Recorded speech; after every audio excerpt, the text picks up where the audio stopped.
U.S. pending home sales fell in November, with contract signings declining in all four major regions, according to the latest data from National Association of Realtors. But with mortgage rates falling throughout December, is a housing market rebound coming in the new year? We're joined by SitusAMC Managing Director and former Fannie Mae executive, Tim Rood, to discuss. Tim, thank you for joining us here today. Your overall assessment of the U.S. housing market, it's been depressed this year. What's the outlook for the new year?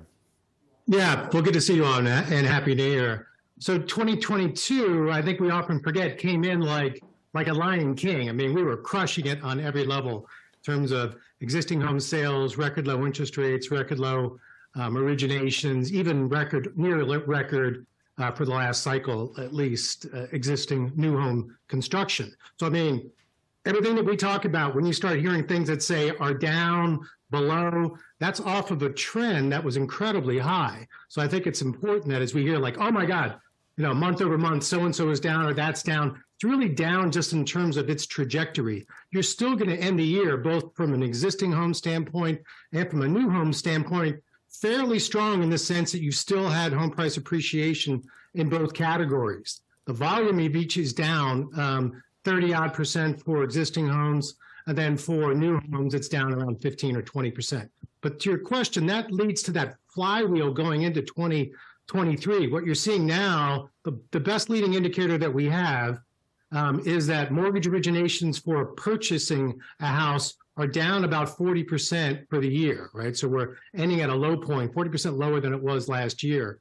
You kick that into what would be pending home sales, which is the next leading indicator. It's down about 35%. So you can see you're heading into 2023 softer, and it's really up to Jerome Powell, I would say, in large part right now. How's his hand? Is he feeling lucky? Are we feeling lucky? Because he's gambling with at least 20% of the population's capital right now.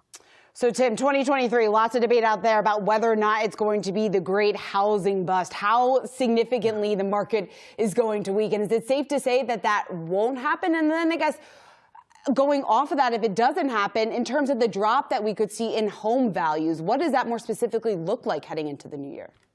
It's a great question. Look, it's something everyone's trying to figure out.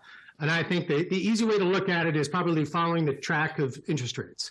If interest rates continue to start going back up towards, say, 7%, right now they're at 6.5%. Seems to be that if they get closer to 7, that's when things really start to break down. As interest rates got back to the lower 6s, you saw far more buyer enthusiasm and energy. So if interest rates go up, this is that one track, you're going to ultimately see prices soften, and you're going to see the amount of inventory increase because there'll be fewer transactions.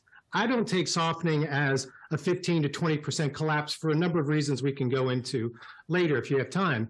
But the other trajectory, which is really where places like Fannie Mae, Freddie Mac, the National Association of Realtors, people who are really in the know are saying, hey, look, we're seeing a trajectory that looks closer to 6%, 5.5% interest rates. If that were to happen, then you're going to have far lower amount of inventory because you're going to have more sales happening, and you're going to have property values are going to see much more sticky, and in some places of the country, particularly on the east, probably go up in 2023.